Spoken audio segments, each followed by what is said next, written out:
La verdad es que desde pequeñita yo sí decía que quería ser, que quería irme a África.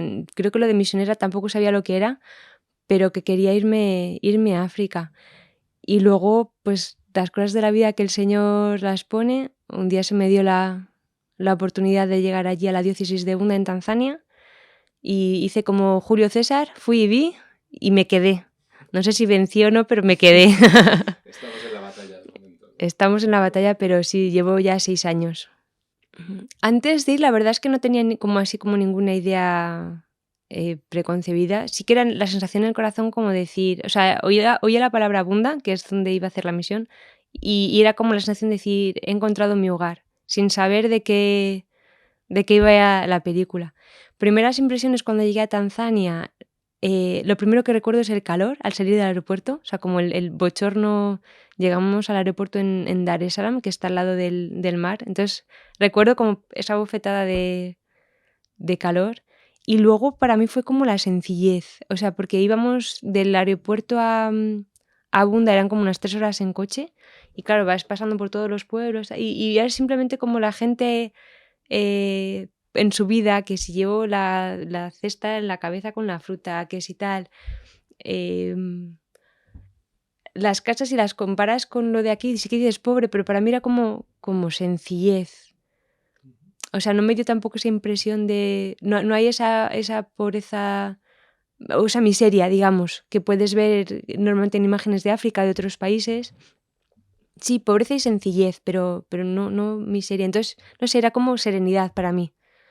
Que era un poco a lo mejor lo que espiritualmente yo llevaba tiempo buscando, ¿no? O sea, aquí como que la vida en Europa se me ha hecho muy complicada. Que si quieres dar una catequesis, que tienes que hacer un PowerPoint. Entonces estás como 4 horas perdiendo el tiempo en el PowerPoint cuando dices lo que quiero es.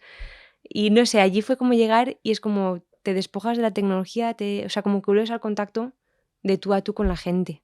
Es como el primer recuerdo que tengo de llegar y empezar a ver dónde voy a estar, ¿no? Que tiene su lado positivo y su lado negativo, porque falta un poco visión, previsión.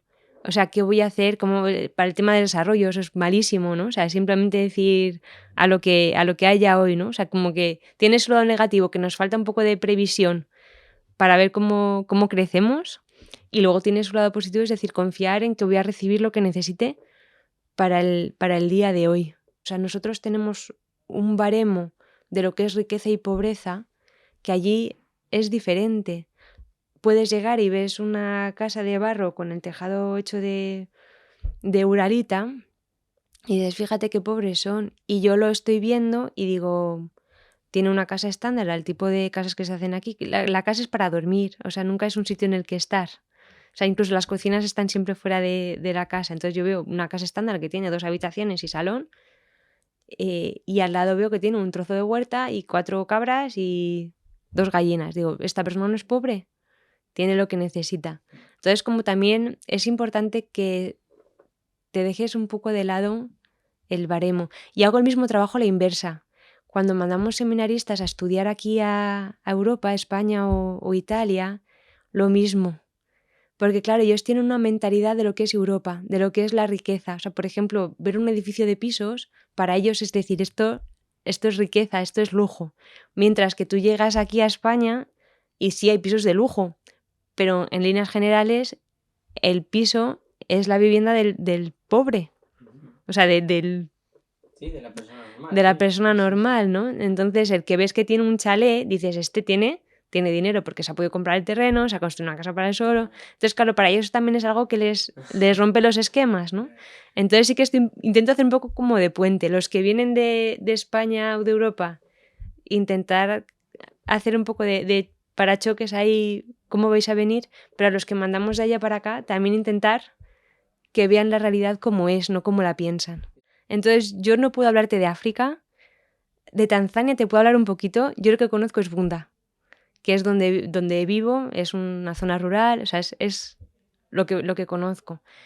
En esta zona, por eso digo, no te puedo hablar de África, en esta zona yo, por ejemplo, no he visto miseria, hasta ese punto de decir alguien que, o sea, el tema de la desnutrición, gente que a lo mejor en todo el día no tenga absolutamente nada que comer. Yo eso allí no lo he visto, sí que hay muchos problemas de malnutrición.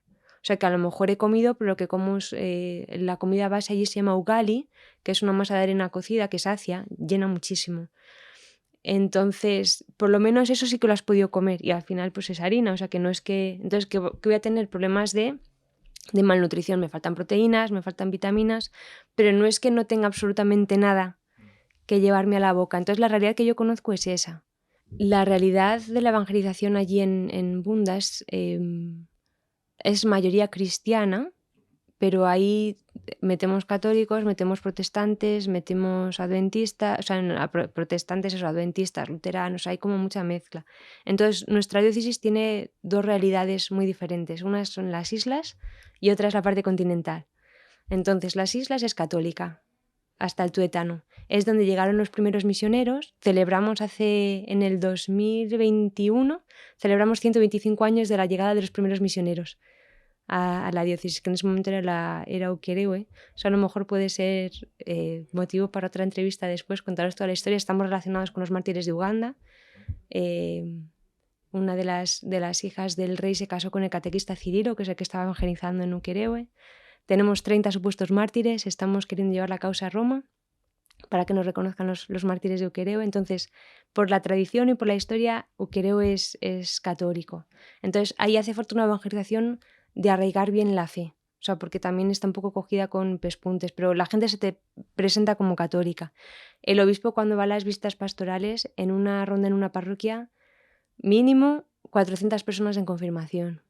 Que incluso tuvo que poner un límite de que no le pusiesen más de 250 personas por día. Tuvo un día que tuvo 700, ese día yo creo que nos iba a dar algo. Entonces sí, o sea, Ukerewe es católico. Y bueno, es que hay niños, hay muchísimos, o sea, entonces, o sea, hay mucha gente. Luego la parte continental es una parte que llegaron primero misioneros protestantes, de ramas protestantes. Entonces, por eso, y luego también por tribu, cultura tribal, eso también hay que tenerlo en cuenta. En Tanzania hay 123 tribus reconocidas. Cada tribu es un mundo. Tiene sus culturas, su costumbre. Por ejemplo, en Ukerewe, la tribu Ukerewe, la tribu Kara, son monógamas. Entonces eso para el tema de la evangelización ayuda mucho. Mientras que la parte continental, la tribu predominante es la tribu Yita, la tribu Sukuma, son tribus polígamas. Entonces, claro, hay que arraigar mejor el Islam y ciertas ramas protestantes que son un poco más laxas. Entonces, a la hora de evangelizar tienes que tener en cuenta también si este es tanzano, pero ¿de qué tribu? Porque si de tradición ancestral lo que está bien visto es la poligamia, meter aquí el catolicismo es muy complicado. Y puedes tener gente en la parroquia, incluso que a lo mejor es ahí lo llaman el director del Kigang o de la iglesia, o sea, como el consejo pastoral. A lo mejor no está bautizado. O sea, ¿por qué? Porque es polígamo. Pero él dice, yo quiero venir a la iglesia. Entonces dices, bueno, a nivel pastoral es un reto, ¿no? Desde luego, lo primero que hay que hacer en la enculturación es la lengua. No simplemente porque es el vehículo para comunicártelo con la gente, sino, desde mi punto de vista, una lengua implica una forma de entender el mundo, de entender la relación con las cosas, de entender la relación entre sí, con lo cual aprender la lengua te va a ayudar a comunicarte con la gente, pero también a entender cómo ven las relaciones, ¿no? Bueno, tengo que decir eso como facilidad, que yo creo que influye. He estudiado latín, he estudiado griego, he estudiado hebreo. Entonces, aunque son lenguas que en principio no tienen nada que ver con el swahili, sí que ya tienes un bagaje de lo que significa aprender una lengua y una estructura gramatical en la cabeza. Entonces, meter otra lengua es como ordenar simplemente la estantería y hacer sitio para otra cosa, ¿no? Y luego el swahili, como curiosidad, el swahili es una mezcla de lenguas bantúes con el árabe. Y el español, por la influencia musulmana que tuvimos durante 8 siglos, tenemos mucho vocabulario árabe. Entonces hay muchas palabras que cuando te haces al oído y las entiendes, sí que se parecen. O sea, la estructura gramatical es bantú, 100%, pero el vocabulario hay mucho vocabulario árabe. Entonces, por ejemplo, palabras como nosotros decimos fulanito, queremos decir un hombre cualquiera, ellos dicen fulani. O sea, como que hay vocabulario que si lo coges sí que se parece. Entonces yo lo que hice, porque no tenía dinero para irme a una escuela a que me enseñasen swahili, tenía un cuadernito tipo que te metes en el bolsillo. Entonces todo lo que iba escuchando durante el día en el mercado, con los niños, me lo iba aprendiendo. Por la noche memorizo, al día siguiente empiezo a intentar usarlo. A la semana de llegar me dieron para leer la misa había una ordenación sacerdotal y me dijeron que leyese la primera lectura en la misa, que la leí sin enterarme de lo que estaba, o sea, me lo había leído en español antes por saber de qué iba la cosa, pero leí sin saber. Pero como a las 3 semanas más o menos, aunque cometía errores gramaticales y tal, pero ya sí que me daba para entender lo que me está diciendo la gente y hacerme entender. Mi nombre, o sea, yo me llamo Almudena, como hemos dicho al principio, ahí les costaba mucho pronunciarlo. El tema de la L y la R no lo diferencian bien. Los niños empezaron llamándome Dena, que es, o sea, quitaron la parte de Almu, que era la conflictiva, y se quedaron con el Dena. Pero luego ya los adultos dijeron, esto es complicadísimo, no hay quien se aclare. Entonces me bautizaron con el nombre de Ñacuesi, que es un nombre de la tribu Kara. Conocemos los Masái, pero ya digo que hay muchas tribus allí. Entonces, donde yo me muevo, la mayoría es Kara, Kerewe, Yita, Sukuma. Son las tribus mayoritarias donde yo estoy. Entonces, es un nombre de la tribu Kara, que de hecho es un nombre real, es el nombre que dan a las niñas que han nacido en noche de luna llena. Las llaman Ñacuesi. Significa literalmente de la luna, pero con esta vinculación a la luna llena. Y entonces a mí me pusieron por ser blanca. Sí, estoy estudiando, es parte de la misión 100%. Yo mi trabajo principal en Bunda desde el 2021 soy secretaria del obispo de Bunda. Y entonces he estado estos 3 años, hasta el 2024, ayudándole directamente en la oficina, acompañándole en los viajes pastorales. Y el año pasado me dijo que necesitaba que estudiase para poder, digamos, subir de nivel, mejorar la forma de ayudarle en la diócesis. Tenemos, como os he comentado antes, falta un poco visión de futuro, de proyectar, de desarrollo, problemas económicos. Entonces me pidió, necesito a alguien de confianza que me ayude en la parte administrativa, que es verdad que tenemos que evangelizar y anunciar al Señor, pero hay que comer también. Entonces me ha pedido que estudie administración de empresas y he empezado en noviembre del año pasado, o sea, estoy recién empezando. Entonces la gente es consciente, nosotros siempre que recibimos ayuda a la gente se lo comunicamos y efectivamente desde Obras Misionales recibimos mucha ayuda. A ver, exactamente cómo lo lleva mi familia creo que se lo tendrías que preguntar a ellos, porque hay veces que la procesión puede ir por dentro. Yo lo que les veo a nivel así externo y cuando hablamos yo les veo bien. ¿Por qué? Porque a mí me ven bien.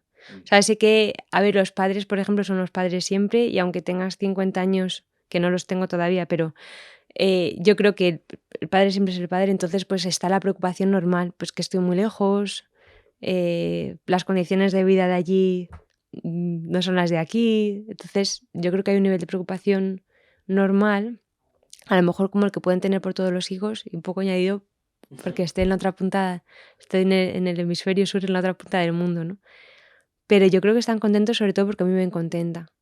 O sea, yo creo que aunque estuviese aquí cerca en Madrid como estaba, si ven como que no termino de encajar, como que la vida no termina de salir adelante, estarían más preocupados. Entonces, aunque esté lejos, me ven que ahí estoy feliz porque estoy como un pez en el agua, la verdad sea dicha, estoy muy feliz allí en la misión. Yo creo que eso les sirve de estar tranquilos.